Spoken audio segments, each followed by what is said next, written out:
Alright guys, this is kind of a special treat, as you can tell instantly by the title, of course, and then as soon as you start in this video. I never really thought I would get my hands on one of these. I mean, I kind of suspected I would at some point. And this is not even the particular model that I was actually searching after. I kind of wanted the one with the orange GMT hand, but this one is certainly more special. It's super accurate, and it's also limited production. This is, of course, the Grand Seiko sbgn001. This is the limited edition super accurate quartz.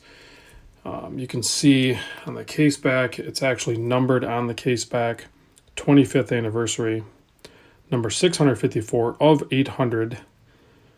Water resist, 10 bar or 100 meter, anti-magnetic, all that good stuff. Houses the 9F86-0AA0 or OAA0, I guess, made in Japan. This is certainly a pretty crazy watch. Many of you guys probably know. I mean, this came out a little bit ago, not super long ago, but I don't know, a little over a year, I guess, maybe. And was slightly controversial because of its price point. I think the MSRP on it was $3,500.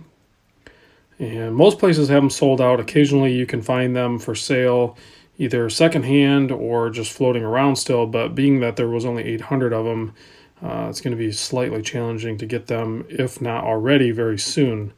But you can see the finishing, of course, with a Grand Seiko is going to be over the top, amazing and well done. The case shape and size is absolute perfection. It's reminiscent of some other style watches, it's like the Rolex Explorer or something like that, the GMT Explorer. But it also does it with its own styling, if you will, like the Grand Seiko flair to it. So I give it a total pass, of course, with that crazy quartz movement. This 9F86 GMT movement for this particular one with the star on there is plus or minus 5 seconds per year. Even the non-limited ones, the 003, and then you can look those up. I'll try to put them in the description, but those are plus or minus 10 seconds per year. So you pretty much set it and forget it, sort of thing. Pretty amazing watch. You can see on the dial there, I think it's been pointed out if you guys have researched it at all. Basically, they're little miniature GSs and 9Fs. You can see there, they'll transition back and forth from 9F to GS to 9F to GS on that embossed printing on the dial.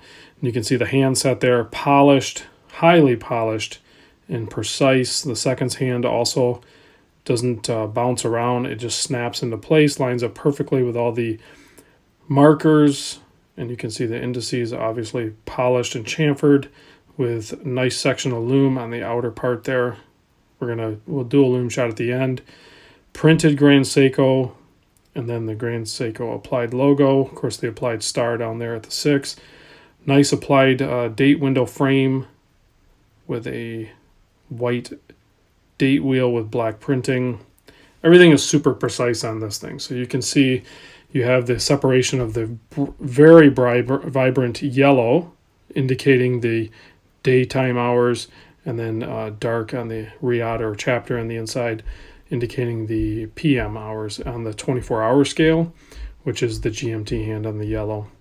So you can see I have it set my local time, the minute and hour hand, I have it set for my current time, and then the GMT hand, I have it set for time zone 2 hours behind me. So also, when you unscrew the crown, you don't mess up the seconds hand, so you don't mess up the accuracy.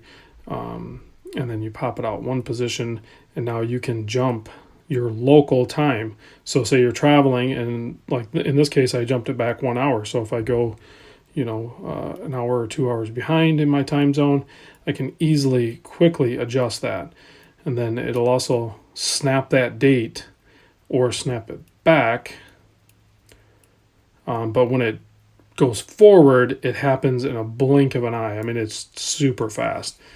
Really nice, smooth screw down crown. I mean, you can see that K shape is just perfection. Everything on this watch is perfection. This one's used. It's got some scratching on it, a little pre-love action.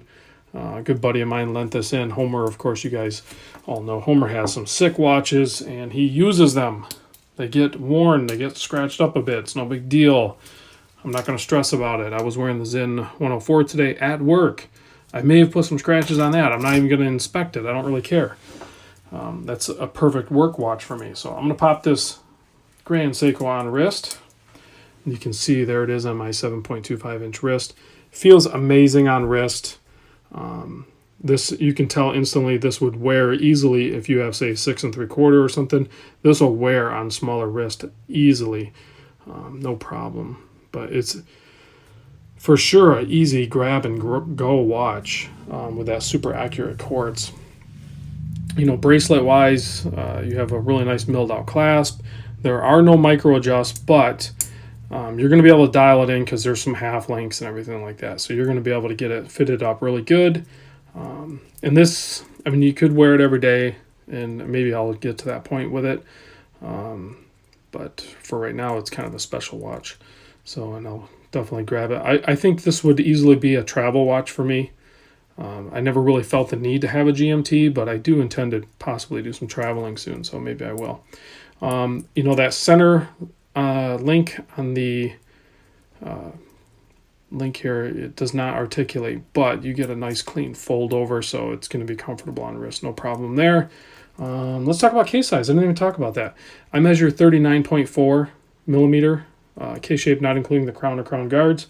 45.2 lug to lug drilled lug holes.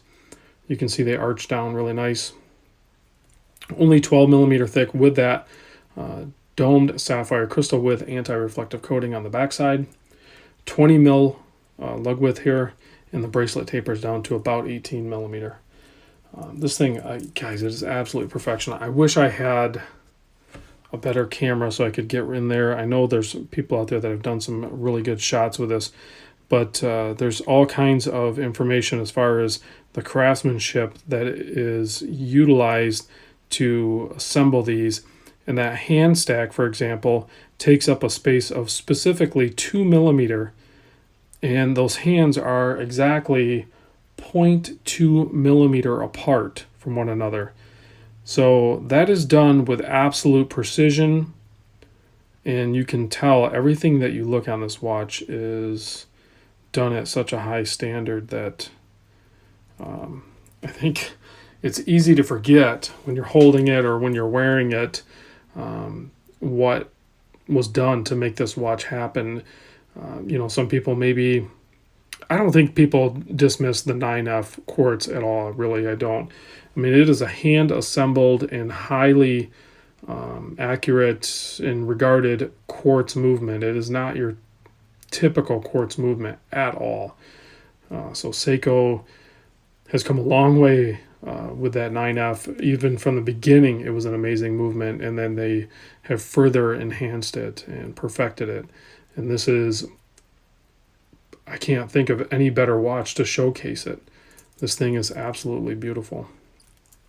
So on the used market, the price didn't really drop much. Even ones with a little bit of scratching here and there, I think you're still going to find them. I think you'd be hard pressed to find them for much less than retail. I think they're holding value pretty good. In the future, I don't know, they could potentially go up.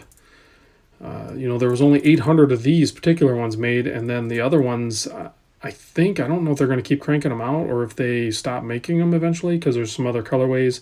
I personally really like the orange hand one, but when Homer sent this one over here, that yellow, that pop of yellow is really nice, and it just works. I mean, this is a really cool watch. I'm super, super happy to have it with me right now. So hopefully I can share it with you guys. And if you guys have any questions, let me know. I'm not afraid to do another video and maybe answer some questions on it. I have not given it much wrist time.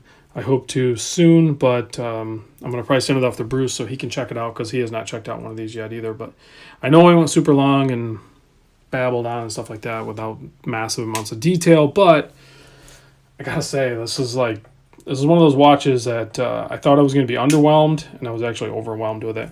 You can see classic Seiko loom applied there. Very bright for a minimal amount of loom that is actually applied.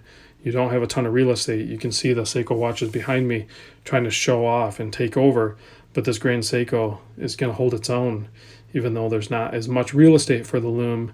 The loom is there and it is proud. So thanks for watching, guys. I will see you on the next video.